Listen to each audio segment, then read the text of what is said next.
Om.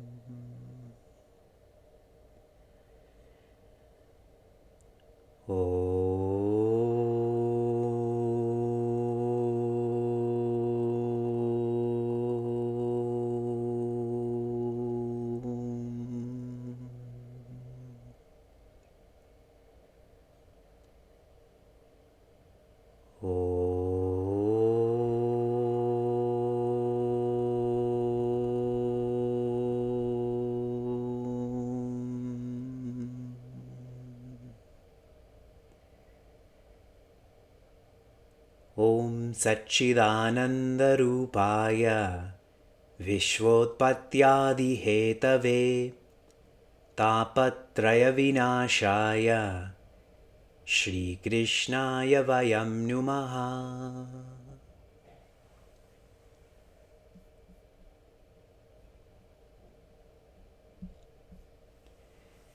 Janmadyasya yatonvayaditaratascharteshvabhignaswarat Tene Brahmahradaya Adikavaye Muhyanti Yatsurayaha Tejo Vari Mridam Yatha Vinimayo Yatra Trisargo Mrisha Dhamna Svena Sada Nirasta Kuhakam Satyam Param Dhimahi Dharma Projita Kaitavotra Paramo Nirmatsaranam Satam Vedyam Vastavamatra Vastu Shivadam Tapatrayon Mulanam Srimad Bhagavate Mahamuni Krite Kim Va Parerishwaraha Sadyo Hridyavarudyate Trakritibihi Shushrushubistatkshanat. With your eyes still closed,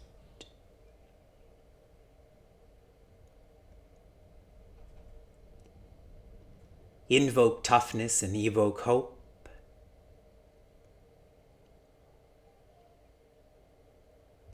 Right before I joined all of you, I was facilitating a Vigneshwara Chaturthi Puja for Chinmaya Mission Cleveland. One of the steps in the puja was to offer chandan or sandalwood paste to Bhagwan. And I shared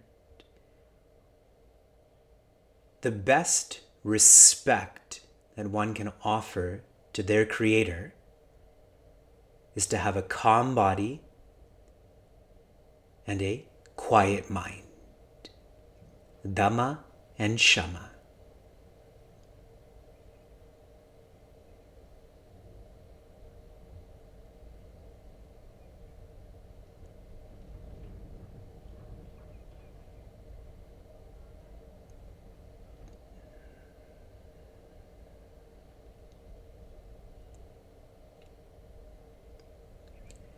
Hari Om, and greetings from Niagara Falls. Our scriptures sometimes compare where we're living, how we're living as a Bhava Atavi. Bhava Atavi. Atavi means a jungle, a forest. And Bhava means to become, or one who is always restless. I have to become this, I have to do this, I have to hear this, I have to say this. Bhava Atavi. Do you feel that? That's where we're living, how we're living. How do you get out of such a jungle? Because it's not a physical jungle. We're free. I can get up right now, go for a walk, drive to another province. Bhava Aushadhi. Aushadhi means a cure, a tonic, a medicine that changes bhava to bhava. Bhava means feeling. Bhava means love. Bhava means being. The more one knows about Bhagwan, the more one comes to love Bhagwan. Do you agree with me? Do you love Bhagwan more as we flow through Bhagavatam? That's the Bhava Aushadhi that we're ingesting. For 1 hour a week, I'm your doctor. Very untrained, non-professional, sort of dangerous, but in this reference, perhaps accurate. This is the best form of self-love. We talk so much about self-love. Sleep more, drink more soup. The best self-love is the more you love Bhagwan. Who is Bhagwan? Yourself. The 6th section of Srimad Bhagavatam has a focus on Poshana. Poshana means grace. We all need help. And the grace and guidance in your life is that Poshana, is that help. When you feel helped, you start to help yourself more. The 7th section focuses on Uti, which means blueprints, vasanas. When you start to help yourself, when you start to develop yourself, don't you find more weaknesses than when you weren't trying to better yourself? One becomes frustrated, tired. If you were part of Meaningful Mornings this morning, one of the seekers was expressing that. The more I introspect, the more negativities I find. So the 7th section is helping us to realize how heavy these vasanas are, these blueprints are. Not to be taken lightly. The 8th section, Saddharma, which means greatness. If I want to release these heavy vasanas, I can't just work hard, I have to work smart. And smart here means more intentionally, more carefully, more meaningfully, everything that I'm doing. Not just Sunday mornings, not just Tuesday nights. In the 9th section, the focus is nasha, or destruction, of those blueprints. When you work smarter, you feel lighter. Yes? When you're engaged in some sort of conflict, but you keep your mind quiet, don't you feel good about that? That you didn't allow yourself to get sucked into that negativity. So you do feel lighter, but we're still unable to feel completely light, which is why the 10th skanda focuses on ashraya. I cannot do this myself. I am surrendering my working hard, working smart. I've done all I can. You have to help me. You have to take over. On Friday, when I was facilitating a vivaha, as the couple was engaged in their Mangala Pere, the mantra that I wanted to chant was Trayambakam yajamahe sugandim pushti vardhanam urvarukamiva bandhanat mrityor mukshi yamamritaat. What this mantra means is one has tried their best but still cannot be freed, so they're asking for help from the one who is free, and that is Bhagwan Shiva. The one who doesn't have the stink of vasanas. And the people I was sharing this mantra with, they said, you shouldn't chant that mantra. That mantra is chanted when someone is sick, when someone's dead. Even those who are Vedic thinkers are highly ritualistic when that mantra does not mean that at all. It means the purpose of living is to be free, moksha. Why do you walk around that fire? That the only purpose of your life, of this relationship, is freedom. And so I couldn't chant that mantra, so I chanted a more polite mantra that everyone was pleased by. But if you ask me to facilitate your vivaha, that's the mantra I'm going to chant whether you like it or not. Ashraya. Our bodies are beautiful outside. I've switched my Zoom setting. Instead of seeing 25 of you at a time, now I can see 49 of you at a time because you're that beautiful.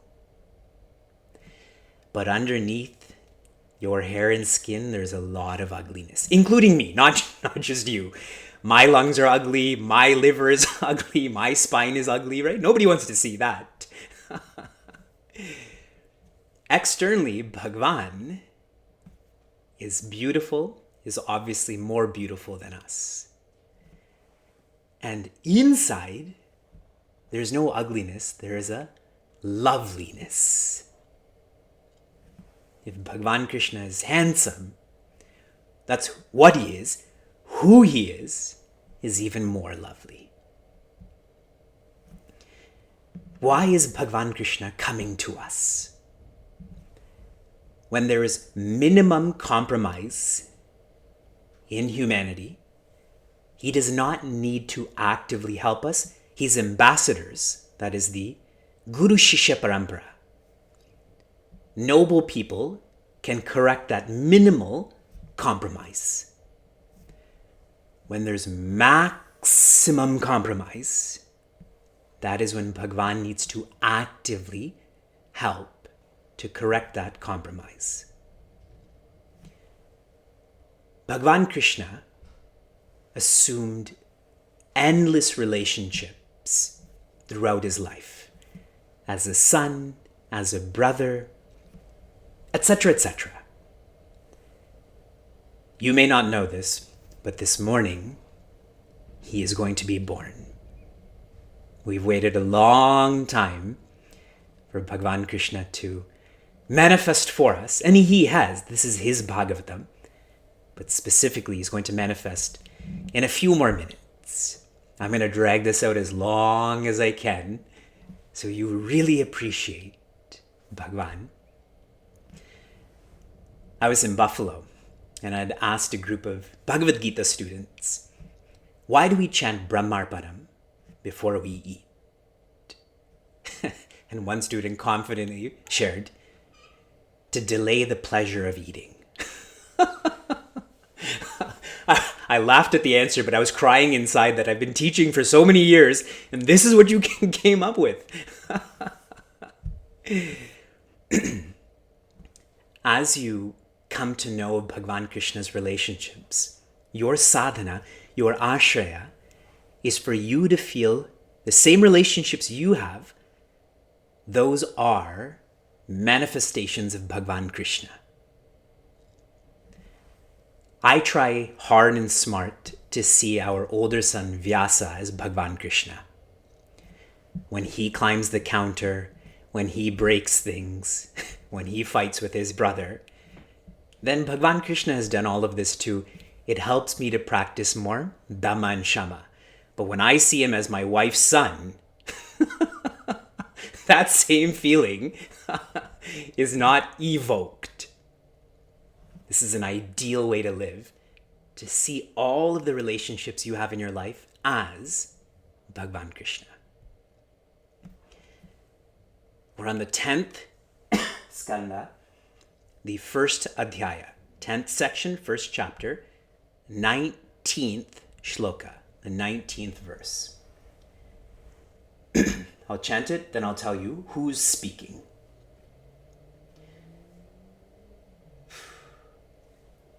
Brahma tad upadharyatha sahadevastaya saha jagama satri nayanaha tiram kshirapayo nidhehe. after Bhagavan Brahma heard the plea, saw the tears in the eyes of Mother Earth, who's come in the form of a cow, then together they all went to the Milky Ocean. Because who is being on the Milky Ocean? Bhagavan Narayana. Rishi Shaunaka is asking a question to Rishi Ugrashava. That question is about the play of Bhagavan Krishna. And Rishi Ugrashava says this same question was asked by Raja Parikshita to Rishi Shuka. Okay, so a dialogue within a dialogue within a dialogue. And one statement that Raja Parikshita tells Rishi Shuka, remember he has 1 week to live. We're on the 10th canto, so many days would have passed, yes? He said, I have not eaten or drank anything since I've come here, since you've come here, and I don't feel hunger or thirst at all because I'm drinking up the amrita, the nectar of your teachings.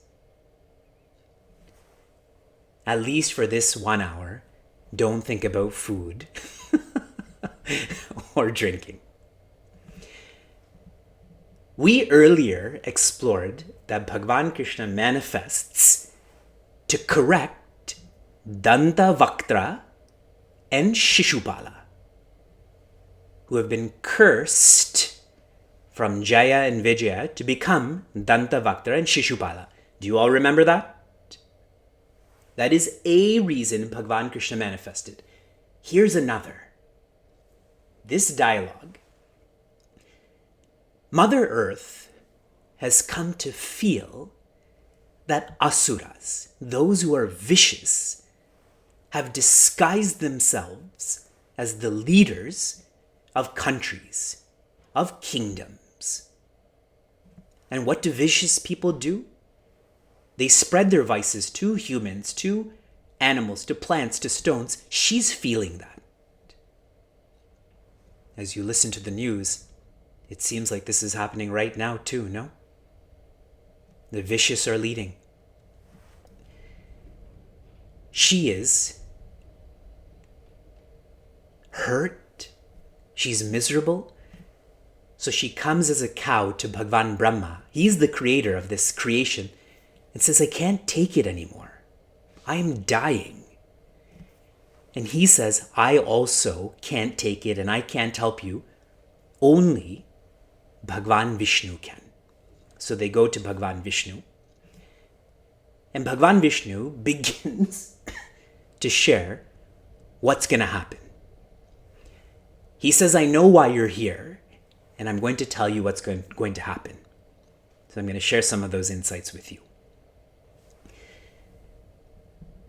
Vasudeva and his wife Devaki just celebrated their Vivaha.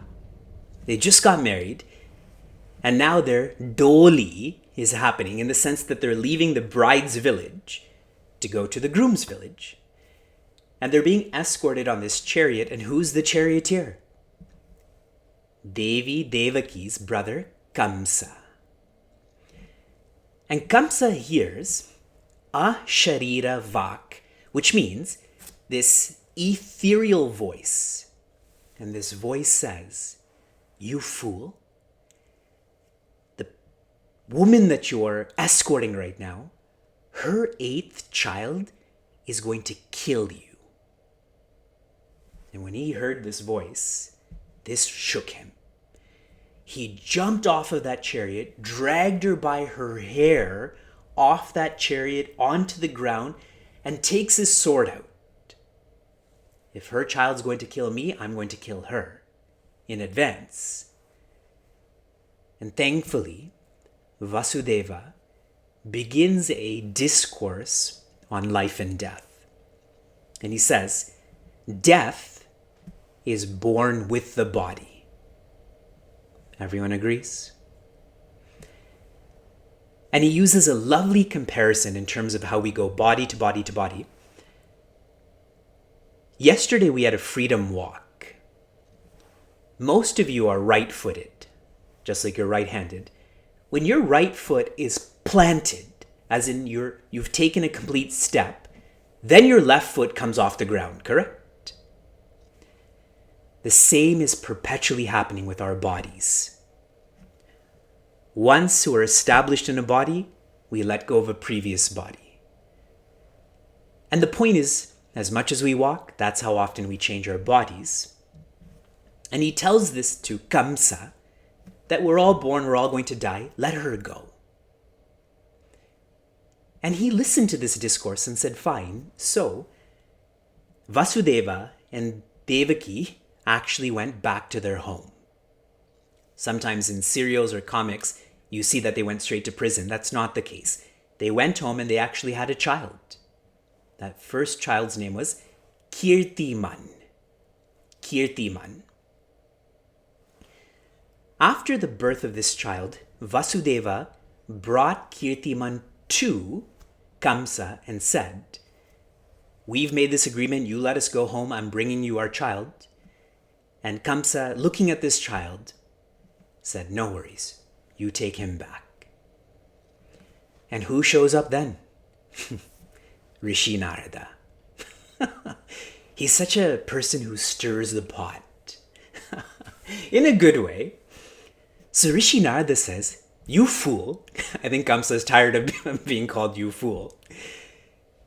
He says, this is the creator that's going to be born of them, and you're treating them in such a light way.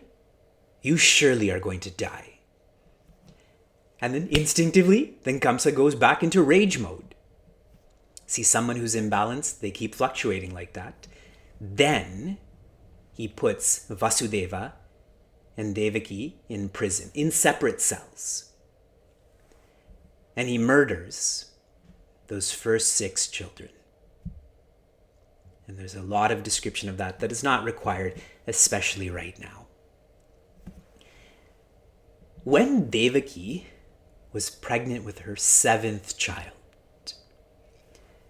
at that time, Bhagavan Narayana told Maya, his power, his creative Shakti, I want you to take the fetus that is in Devaki, and I want you to place that fetus in Vasudeva's other wife.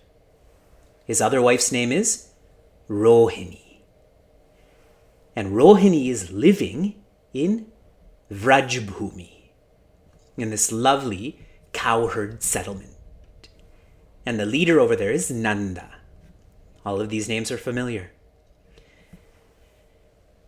And he told Maya that when you move this fetus, that child is going to be known as San Karshana. Karshana means the one who's taken away. Sam Karshana, the one who's taken away well. For a fetus to be taken away, clearly that's Sankarshana. He will be known as Rama, the one who makes everyone laugh and be happy. And he will be strong, so he will be known as Bala Rama. So Bhagavan Narayana is narrating this to Bhagavan Brahma, to Mother Earth, to us. When this all manifested, people thought Devaki had a miscarriage. So her 7th child naturally died. And now the 8th child has to be born. And where did Bhagavan Narayana get born first? In the mind of Vasudeva. In the mind of Vasudeva. And when he entered this mind, Vasudeva became brilliant.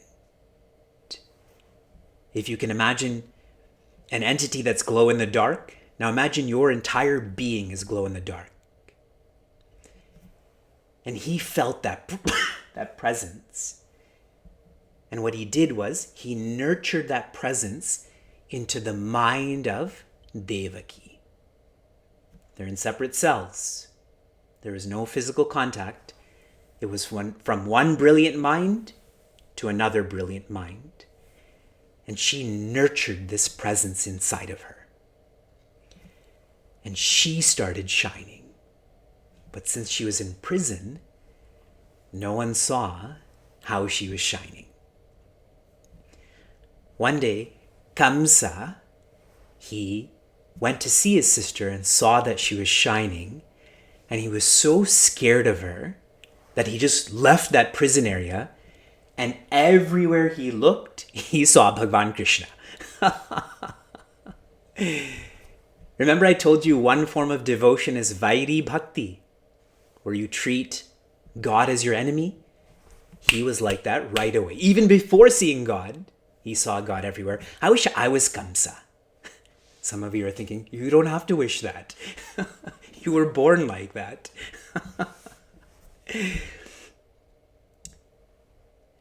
Bhagavan Narayana shares all of this with Bhagavan Brahma and Mother Earth. And when they hear that he is going to come in an unhindered way, they all go back to their abodes fearlessly. Now the Vedanta and all of this, before Bhagavan Krishna is born, the opposite of fear is faith. Where there is fear, there is no faith. Where there is faith, there should be no fear. How does one become more faithful? When you have knowledge, when you come to know Bhagavan, which is exactly what we're doing, please feel more fearless, like Bhagavan Brahma and Mother Earth did after they came to know the intention of Bhagavan Narayana. Ready? Smile. Close your eyes. Feel that presence in your mind, from Vasudeva's mind to Devaki's mind to my mind to your mind to the mind behind you, the mind beside you. Write this down and then just listen. So you have this reference. The 10th skanda, the 3rd chapter, the 8th verse. That's 10:3:8. There are 3 lines. I'm going to read the first 2. The third is a comparison. It's not as powerful as the first 2 lines. 10:3:8, lines 1 and 2. Now close your eyes.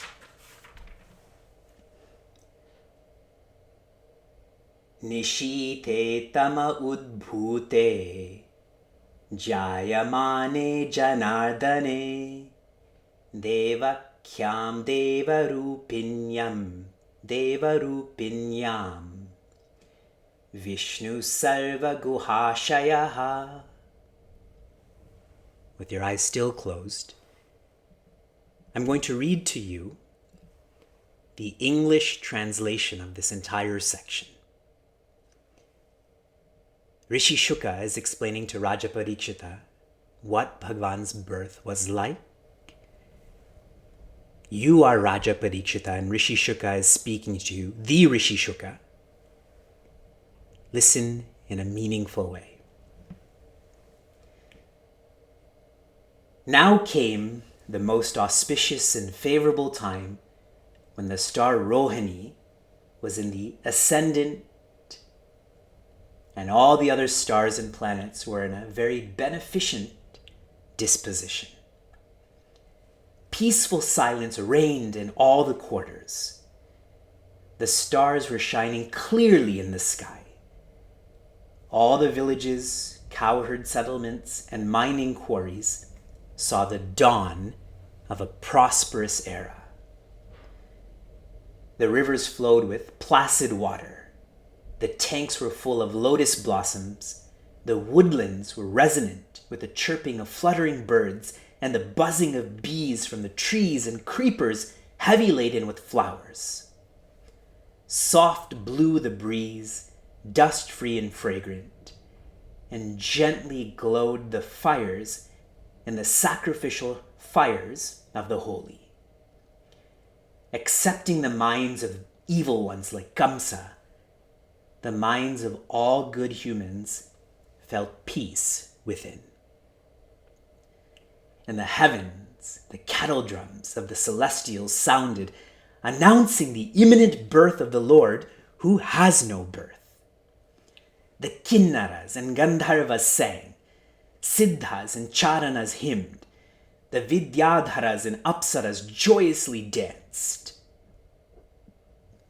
The munis, together with devas, showered flowers with delight, and the clouds roared gently in tune with the ocean.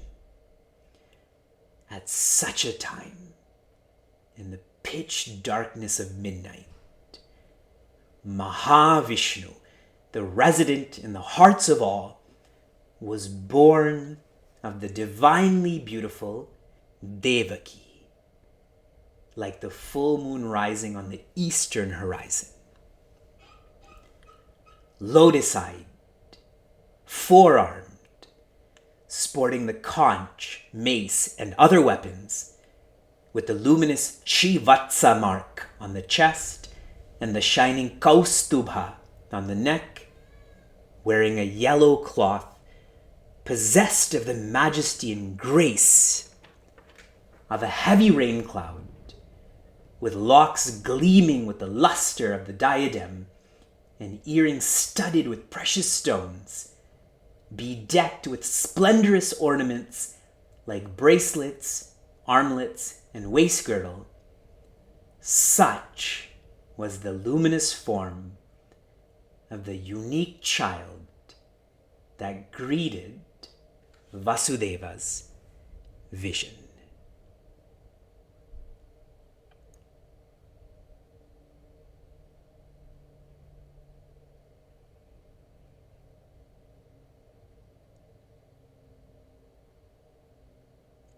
Gently open your eyes. Shri Krishna Chandra Bhagavan Ki Jai. When Bhagwan Rama, as a young man, had gone to Mithila with his brother Sri Lakshmana and Rishi Vishwamitra, as they went to be with Devi Sita, many of the Devis, the women, the girls in Mithila, they saw Bhagwan Rama and wished that they could be married to him. Even if they were already married, they still wanted to be married to him. When Bhagwan Rama was in the jungle, how many rishis and sadhus he interacted with. And they wanted Bhagwan Rama to search for them. The way he's searching for Devi Sita, they wanted that. When Devi Sita was in Rishi Valmikiji's ashram, and Bhagwan Rama would engage in yajnas, he needed to have his spouse with him. She was still alive. So he created idols, murtis of her, to facilitate those yajnas. And he created a new idol for every yajna and placed them in a room in a loving way. And one day when he had gone into that room, all of those idols said, "When will you feel that we're real?" In Bhagavan Krishna's life, those Devis of Mithila, those rishis of the jungle, those idols in that room, they all were reborn as gopis and gopas. You are those gopis and gopas. Why wouldn't you be? Because you can dance in such a flexible way? Look who you're studying Bhagavatam from. An extrovert Canadian citizen speaking in English. Why can't I be Ugrashava? Why can't you be Shaunaka? Our Veda has only two subjects: dharma, which is responsibility, and Brahma, which is joy. With Bhagavan Krishna's birth, that's really the birth of joy. And when joy is born, all becomes dharmic. When one is independently joyous, responsibilities are naturally fulfilled. This is bhava. When you feel in your mind the presence of that joy, you will become the most dedicated, the most dynamic being. We are stuck in bhava atavi, and we're freeing ourselves through bhava oshadi. This feeling is called bhava.